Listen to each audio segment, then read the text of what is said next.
Hello 10th class SST का lecture number 16।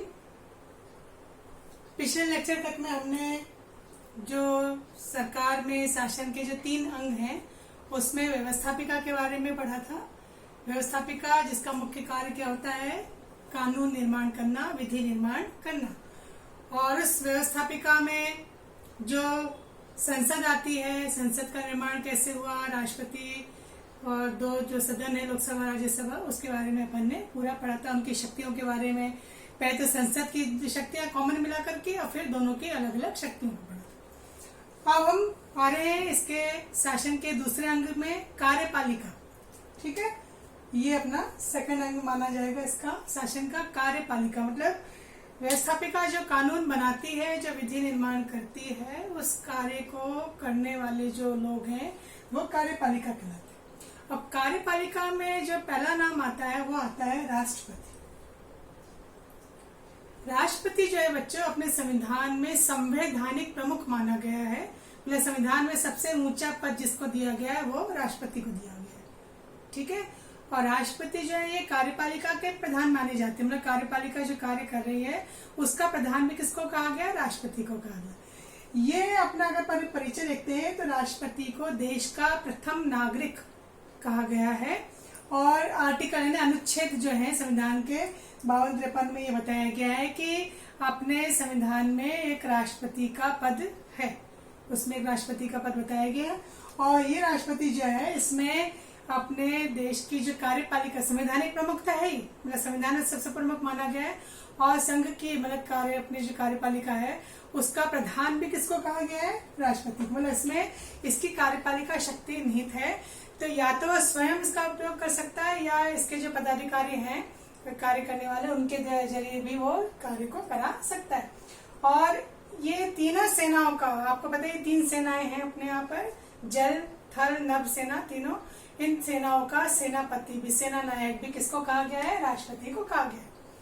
अभी जो राष्ट्रपति हैं ये जहाँ रहते हैं वो सबको आप लोगों को जानकारी है। राष्ट्रपति भवन के नाम से जाना जाता है, राय सेना हिल भी कहा जाता है इसको। और अभी वर्तमान में राष्ट्रपति हैं, आपको नाम पता ही होगा उनका, रामनाथ कोविंद जी, जो 14वें राष्ट्रपति हैं। तो ये जो अनुच्छेद है 52-53, इसमें संविधान में बताया गया है कि एक राष्ट्रपति का पद अपने होगा और जिसके पास सारी कार्यपालिका शक्ति निहित होगी। पर बच्चों यहाँ पे एक बात ध्यान देनी होगी कि ये हमने व्यवस्था जो ली है ये ब्रिटेन से ली, क्योंकि ब्रिटेन में भी वहां पर जो प्रमुख है शासन का वो वहां का जो है सम्राट है, किंतु वो औपचारिक प्रधान है, केवल नाम मात्र के लिए। वास्तविक प्रधान जो है वो प्रधानमंत्री। तो यही स्थिति बच्चों अपने यहाँ पर है कि राष्ट्रपति कार्यपालिका का प्रधान तो है, पर वास्तविक जो शक्ति है वो किसके पास में है, वो प्रधानमंत्री के पास में है, या उनकी जो मंत्रिमंडल, मंत्रिपरिषद जो है उसके पास में है। अब हम बात करते हैं, अब ये जो हम बात कर रहे हैं, आपको अगर ध्यान हो, जो हमने नागरिकता का प्रश्न शुरू किया था केंद्र सरकार का, तो मैंने आपको कॉलम बना करके बताए थे कि किस तरह से व्यवस्थापिका, कार्यपालिका, न्यायपालिका जो है उनकी स्थिति दोनों सरकारों में कैसी है, केंद्र सरकार में और राज्य सरकार में। जो केंद्र सरकार है इसको अपन संघ शब्द भी कहते हैं, संघीय कार्यपालिका, संघीय व्यवस्थापिका देखी थी, संघीय व्यवस्थापिका यानी संसद। अब हम बात करें संघीय कार्यपालिका, तो संघीय कार्यपालिका किससे मिलकर बनती है, मतलब देश की। राष्ट्रपति, उपराष्ट्रपति, जिसको अपन ने क्या कहा है, ये औपचारिक प्रधान है। राष्ट्रपति कौन है, औपचारिक प्रधान। और प्रधानमंत्री और उनकी मंत्रिपरिषद, ये कौन है, ये वास्तविक प्रधान, मतलब देश का काम जो सारा संभालते हैं, संभालते हैं प्रधानमंत्री। इसके अलावा एक पद और है इसमें जो कार्यपालिका में, महान्यायवादी, अटॉर्नी जनरल जिसको कहते हैं, मतलब देश के लिए कानूनी सलाहकार जो होते हैं वो अटॉर्नी जनरल की पोस्ट होती है। महान्यायवादी जो देश के लिए कानूनी संबंधी सलाह जो सरकार को देते हैं। तो ये जो है कानूनी सलाहकार है। तो ये हमने जो व्यवस्था ली बच्चों, अभी मैंने बताया था आपको कहाँ से ली है, ब्रिटेन से ली। ब्रिटेन में जो संसदात्मक व्यवस्था है वो हमने यहाँ पर ली है, जिसका औपचारिक प्रधान कौन है, राष्ट्रपति, और वास्तविक प्रधान कौन है, प्रधानमंत्री। ये कार्यपालिका की बात करें। अब बात आती है कि भाई राष्ट्रपति पद के लिए, मतलब जो व्यक्ति राष्ट्रपति बनना चाहता है, ठीक है, हम और आप तो राष्ट्रपति जो है हम एक आम नागरिक में आ जाते हैं। जो राष्ट्रपति बनना चाहता है उसमें कौन कौन सी योग्यता होनी चाहिए। सबसे पहली योग्यता है कि जो राष्ट्रपति का चुनाव लड़ना चाहते हैं उनका भारत का नागरिक होना आवश्यक है। तो पहली इनकी जो है योग्यता भारत का नागरिक हो। दूसरी, अब यहाँ पे आयु का ध्यान रखना, 35 वर्ष की आयु वो पूरी कर चुके हों और उससे ज्यादा उम्र के हो सकते हो। 35 वर्ष तो चाहिए, उससे ज्यादा उम्र के भी हो सकते हैं। तो आयु के हिसाब से देखें तो 35 वर्ष की आयु यहाँ पर होनी चाहिए।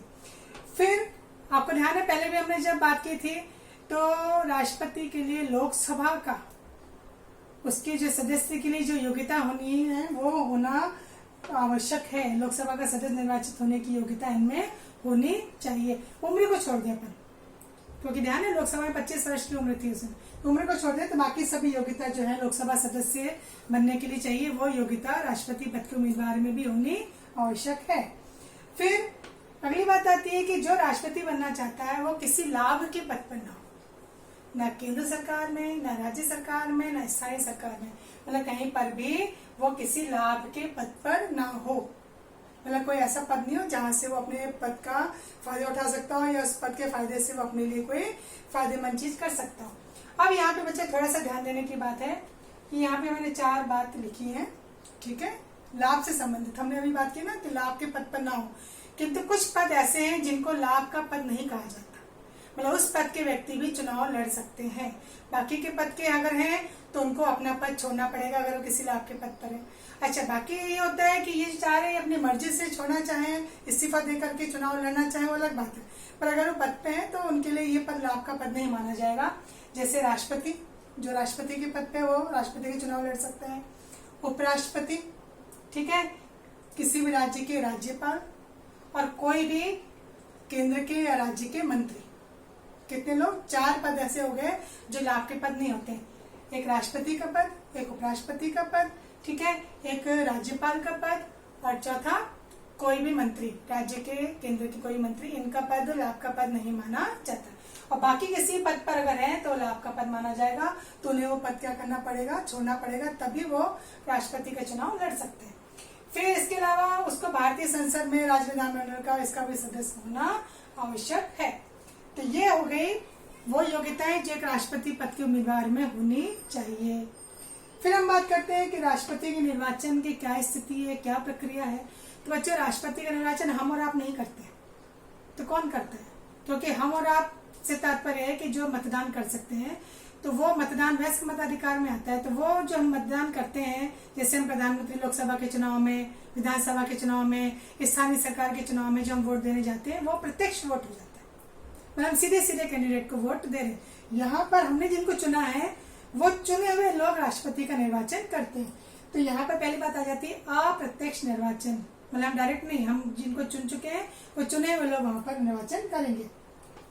पद्धति कौन सी होगी? एकल संक्रमणी मत पद्धति, मतलब एक व्यक्ति जो है एक वोट अपना देता है और एक व्यक्ति को प्राथमिकता के आधार पर, अनुपात के आधार पर, मतलब समानुपात उसके आधार पर इसको मत को फिर देखा जाता है। वो अभी आपको आगे समझाऊंगी मैं, ठीक है। तो ये जो राष्ट्रपति का निर्वाचन हो रहा है, इसके लिए जो एक मेंबर होते हैं, जो लोग चुन रहे हैं राष्ट्रपति को, वो निर्वाचक मंडल कहलाता है। तो निर्वाचक मंडल में कौन कौन लोग शामिल होते हैं, ये ध्यान देने की बात है, ध्यान रखना आप कि निर्वाचक मंडल में कौन कौन लोग शामिल है जो राष्ट्रपति को चुनेंगे। पहला तो संसद के दोनों सदनों के निर्वाचित सदस्य, इलेक्टेड मेंबर्स, जिनको चुनाव में चुना गया था। मनोनीत, यहाँ पे छठी क्लास से पढ़ा होगा, राष्ट्रपति कुछ सदस्यों को मनोनीत करता है।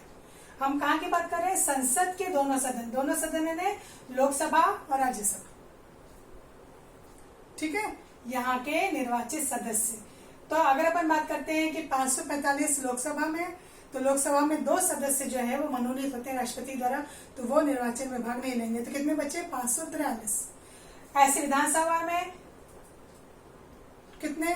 245। तो 245 में आपको पता है 12 सदस्यों को राष्ट्रपति मनोनीत करता है, तो 12 को हटा दो तो 233।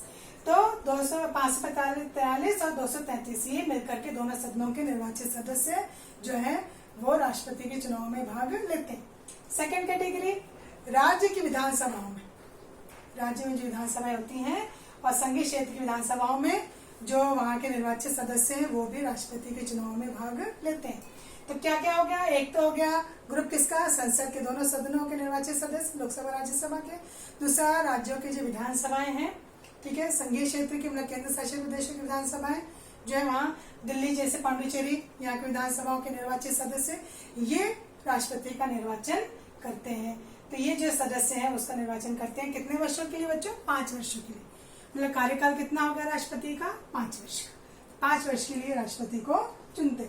अब ये इनका जो चुनाव है ये कौन करता है, भारत का निर्वाचन आयोग। ये सारी प्रोसेस किसके अंडर में हो रही है, किसके जरिए हो रही है, निर्वाचन आयोग के अंतर्गत होती है।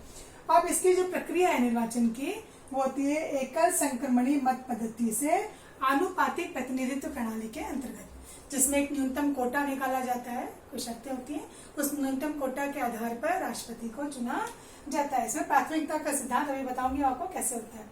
तो यहाँ पर इसका न्यूनतम कोटे का सूत्र भी निकाला जाता है। उससे पहले जो इसका आधार देखा जाता है, तो यहाँ पर जो संख्या देखी जाती है उसके लिए वो सूत्र आपको बता देती हूँ। जैसे 2 तरह के सदस्य अपन ने बात की यहाँ पर, एक तो संसद के सदस्य हो गए, ठीक है, तो उसको अपन कहते हैं एमपी, और एक हो गए राज्य की विधानसभाओं के सदस्य एमएलए। तो यहाँ पे पहले दोनों का क्या निकाला जाता है, मूल्य निकाला जाता है, उनके मत का मूल्य निकाला जाता है। तो इसके लिए सबसे पहले क्या किया जाता है, शुरुआत में अपन देखते हैं हम किसका मूल्य निकाल रहे हैं, एमएलए। राज्य में एमएलए जो होते हैं उनका मूल्य कैसे निकाला जाता है, ठीक है।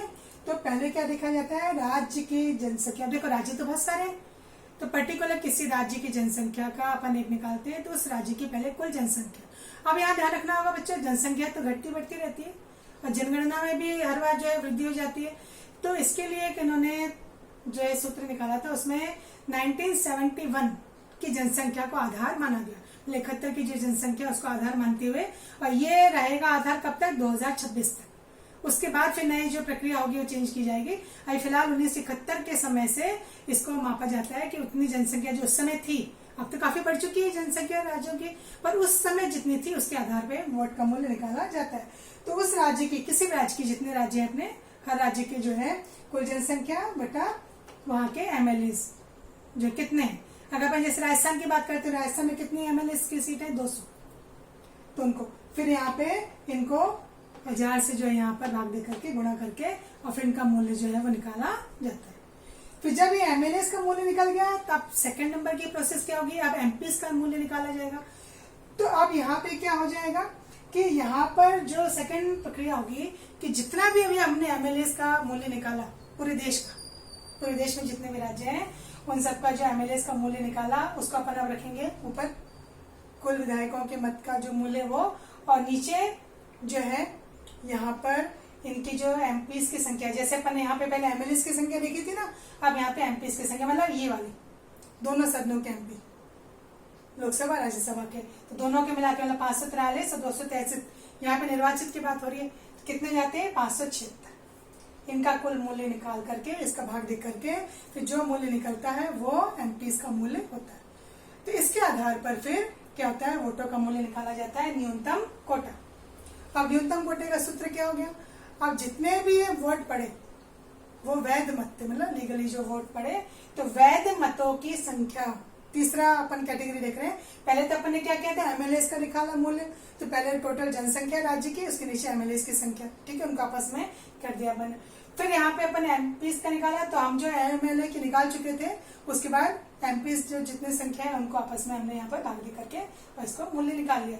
अब इन दोनों का निकल गया, तो अब अपन को देखना है कि कितने लोग जो है वो वोट दे रहे हैं। तो जितने भी ये सब मूल्य निकला उन वैध मतों की संख्या, न्यूनतम जिस सूत्र की अपन बात कर रहे हैं, जो एक कोटा तैयार किया गया, कोटा राष्ट्रपति के चुनाव में, तो वैध मतों की संख्या बटा जितने सदस्य राष्ट्रपति के चुनाव में खड़े हो रहे हैं, प्रतिनिधियों की संख्या, जितने लोग चुनाव में खड़े हो रहे हैं वो सूत्र यहाँ पर निकाला जाएगा, ये न्यूनतम कोटा हो जाता है।